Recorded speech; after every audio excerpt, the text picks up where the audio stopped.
Bonjour à tous et bienvenue sur ma chaîne, j'espère que vous allez bien. C'est parti pour une nouvelle vidéo.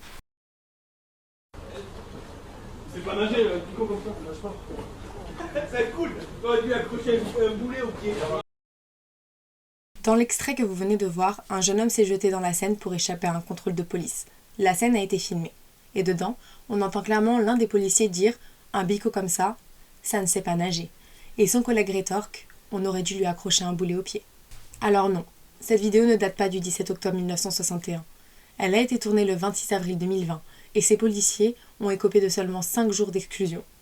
Cette vidéo m'a convaincue dans la nécessité de reparler de ce jour funeste où des Algériens se sont noyés dans la Seine, poussés par des policiers.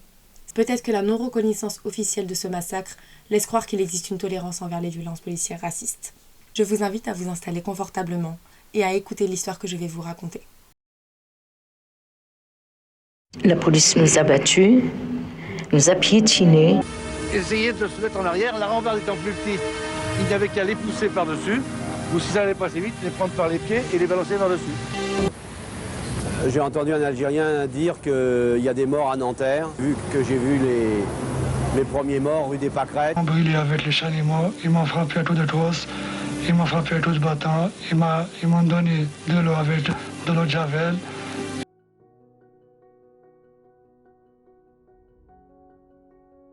Nous sommes le 5 octobre 1961.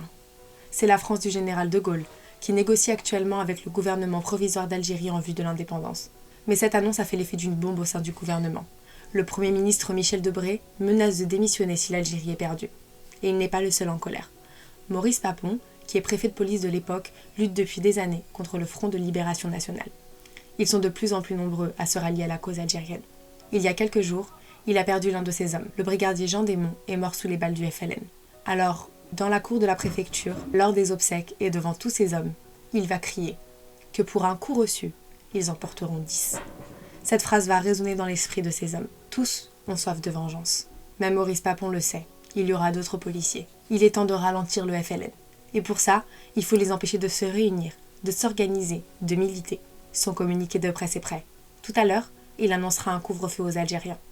Il ne peut pas vraiment l'écrire, parce que ce serait contraire aux lois de la République de ne l'imposer qu'aux Arabes. Mais il pense que le message passera. Il y a écrit « Il est conseillé de la façon la plus pressante aux travailleurs algériens musulmans de s'abstenir de circuler la nuit dans Paris, et plus particulièrement entre 20h30 et 5h30 du matin. » 17 octobre 1961, 17h. Il paraît que les Algériens sont en train de se réunir un peu partout dans Paris. Une des jeunes recrues interpelle son commandant. « Chef, ça a commencé à Nanterre. Il y a des hommes, des femmes, des enfants. Il paraît qu'ils ont mis leurs plus beaux habits. Chef, il faut faire quelque chose. » À ce moment-là, les équipes policières sont en effervescence. L'heure de la vengeance a sonné. Cellule du FLN. Mohamed Zouaoui est en train de réunir ses hommes. Il a parlé au syndicat des travailleurs algériens. Et ils se sont tous mis d'accord. Le couvre-feu imposé par Maurice Papon est un acte raciste. Depuis la Constitution de 1958, les Algériens sont considérés comme des citoyens à part entière. Maurice Papon a employé les mots « s'abstenir » et « fortement recommandé » avant son racisme à demi-mot. Mohamed Zouaoui est né à Sidi Bel Abbès, en Algérie.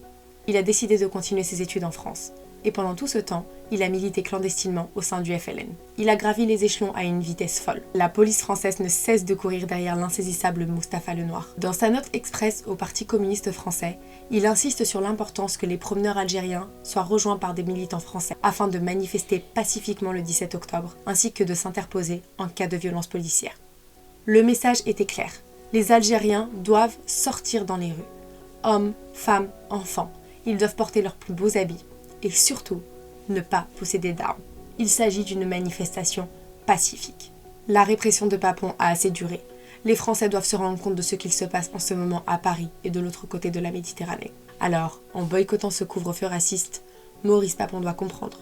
L'Algérien ne se taira plus.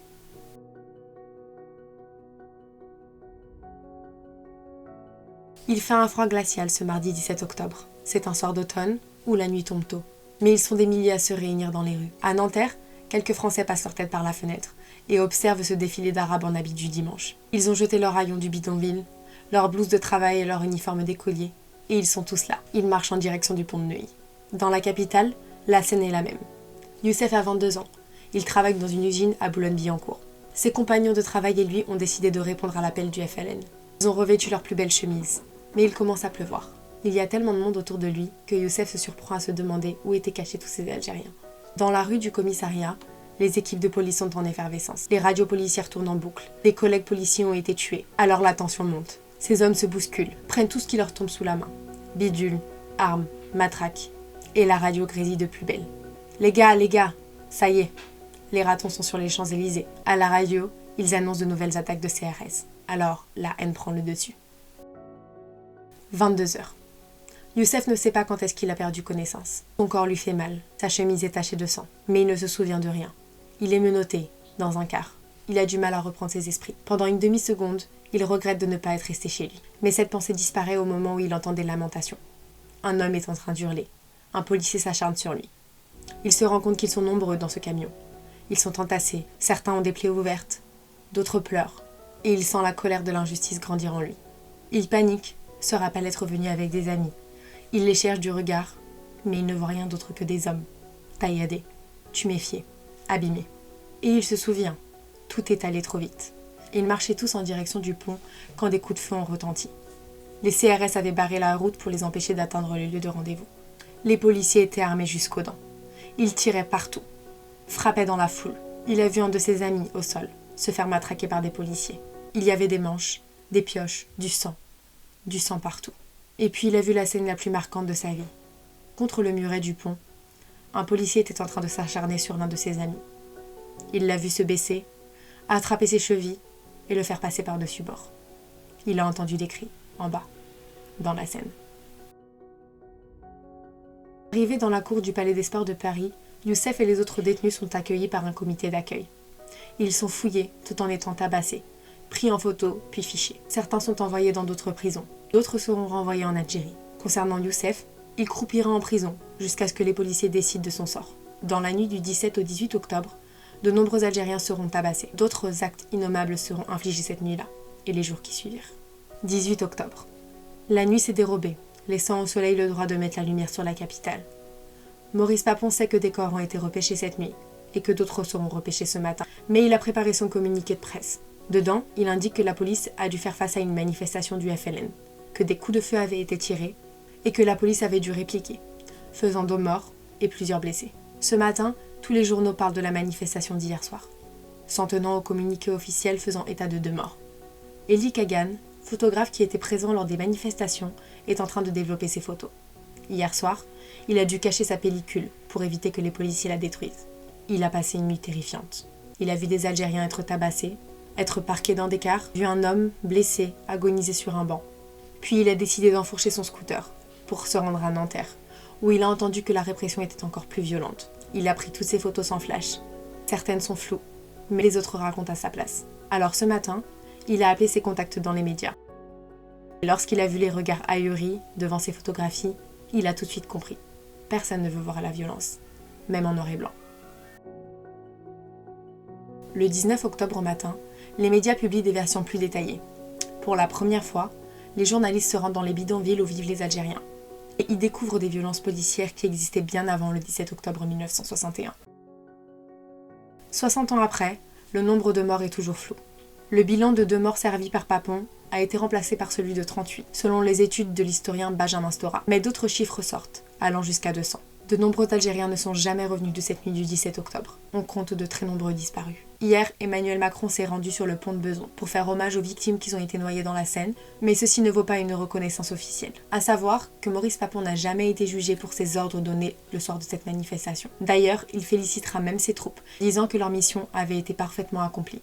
En 1991, interrogé sur les photographies prises cette nuit, il répondra « Les photographies d'Elie Kagan, je n'y crois pas. C'est un montage. » Il faudra attendre les années 1990 pour voir les premiers films qui traitent de ce sujet. En 2012, François Hollande est le premier président à reconnaître cet événement comme une répression sanglante. Il y ajoute que la République reconnaît avec lucidité les faits. Cette vidéo est dédiée aux mémoires des hommes, femmes et enfants qui ont défilé pour l'indépendance.